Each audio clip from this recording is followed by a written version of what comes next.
Gump and Company is a 1995 novel by Winston Groom. It is the sequel to his novel Forrest Gump, and the Academy Award-winning film Forrest Gump, with Tom Hanks. It was written to chronicle Forrest's life throughout the 1980s. Plot: on the first page, Forrest Gump tells readers don't never let nobody make a movie of your life story, though whether they get it right or wrong, it don't matter. However, the character is not an idiot savant, as in the first book, but more similar to Tom Hanks' kind-hearted imp. Frequent spelling and grammar mistakes, in the text, are used as a device to indicate the character's deficient education and cognitive difficulties. The story suggests that the real-life events surrounding the film have affected Forrest's life. Synopsis: in 1980, the shrimp market has exploded, and Forrest cannot keep up with the demand.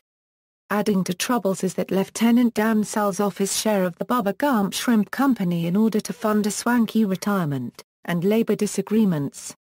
Forrest comes to the docks one morning to find unoccupied trawlers and is met by no one save for Bubba's father, who sadly reports to Forrest that "I'm afraid to say you have been ruined."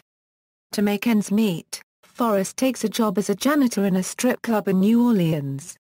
By chance one of the club's best customers is a rough football player for the New Orleans Saints known as Snake, who used to play football for the University of Alabama alongside Forrest. Snake fears for his career as the Saints are having a horrible season, and recruits Forrest for the Saints.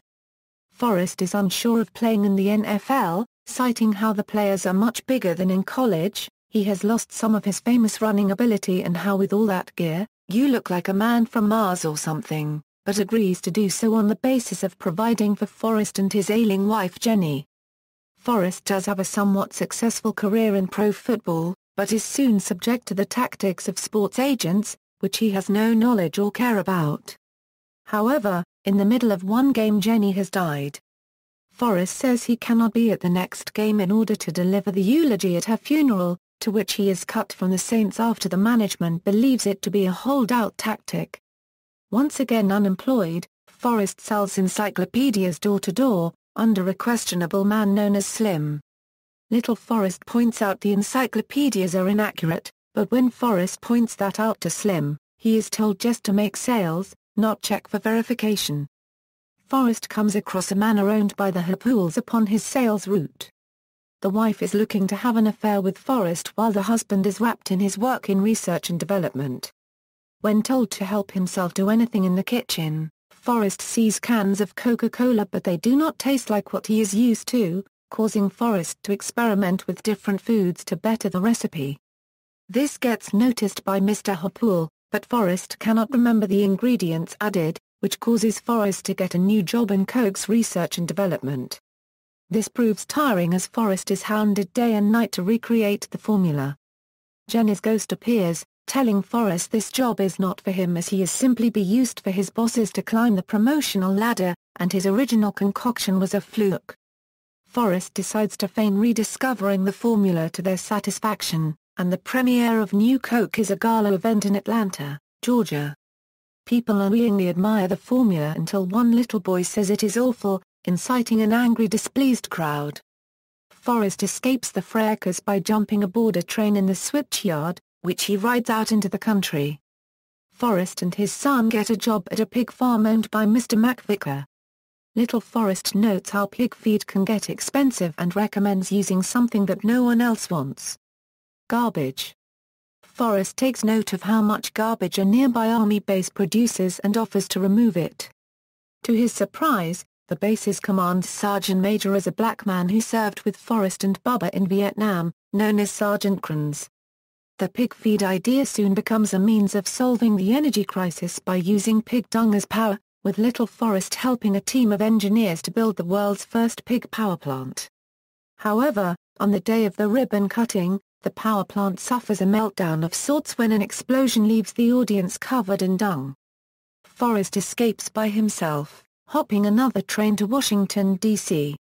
He is visited again by Jenny's ghost, where he admits the meltdown was due to his failure to pay attention to detail and check the regulator valves. Jenny says that Forrest will have to swallow his pride and admit to Little Forrest that he has messed up, but Forrest protests it may make him a bad parent to do so. Once at Union Station in Washington, Forrest sees a homeless, handicapped man, whom says he is Lieutenant Dan, who had fallen in with those who took advantage of him and absconded with his retirement money, leaving him bankrupt. On top of that, Dan has become half-blind. Forrest, not wishing to see Dan homeless, says they will work something out. Forrest soon meets with a Marine colonel who recruits Forrest into a clandestine mission to Iran. The mission is discovered, and everyone disavows responsibility save for Forrest, who is jailed. Sometime later, Forrest and the other prisoners are eligible for a work release program, to which they are put to work under a religious rehabilitation at Holy Land, a religious-based theme park, where all the attractions are based on Bible stories. Due to his size, Forrest is cast as Goliath in a daily reenactment of the famous fight, but he finds the work harmful as he is constantly hit with rocks from the guy who plays David, and keeps muttering about Jodie Foster. Finally deciding he has had enough, Forrest one day takes matters into his own hand, throwing his rival across the arena. In doing so, he accidentally causes the park's circuitry to go haywire, resulting in mayhem and the Reverend to be exposed having an affair with his secretary. Forrest is skirted away by a man, whom Forrest thinks is Mr. Bozowski, and put in a nice section of New York City. Forrest's new boss say he has been studying him for some time and wants him to push papers on Wall Street. Forrest is suspicious of making $250,000 a year just to sign papers, but figures he can take care of little Forrest. Forrest is also given an attractive brunette secretary, whom he is at first oblivious to but eventually gives in to her advances when she plays herself as lonely. One night after love-making with his secretary, Forrest is visited by Jenny's ghost, who is not upset that he slept with another woman considering she is deceased, but in that he has not taken the time nor the effort to read what he is signing, and that trouble is ahead. He accidentally crashes the Exxon Valdez, helps destroy the Berlin Wall, and fights an Operation Desert Storm with his friend, an orangutan named Sue. He meets many celebrities, including Colonel Oliver North, the Ayatollah Khomeini, John Hinckley, Jim Bakker, Ivan Boesky, Ronald Reagan, Saddam Hussein, Bill and Hillary Clinton, and Tom Hanks. Throughout the book, Jenny appears to Forrest as a guardian angel, and advises him to listen to Lieutenant Dan. Lieutenant Dan frequently mentions a fondness for oysters, and oystering revitalizes the Bubba Gump Shrimp Company. A film version has been in development, due to the success of the first book and film, but was delayed after the September 11 attacks. A screenplay was written by Eric Roth in 2001, based on Gump and Company. In 2007, Paramount was taking another look at the project. The proposed film was mentioned in Cecil B. Demented, a John Waters film. In Cecil, the planned sequel for the movie Forrest Gump is called Forrest Gump, Gump Again.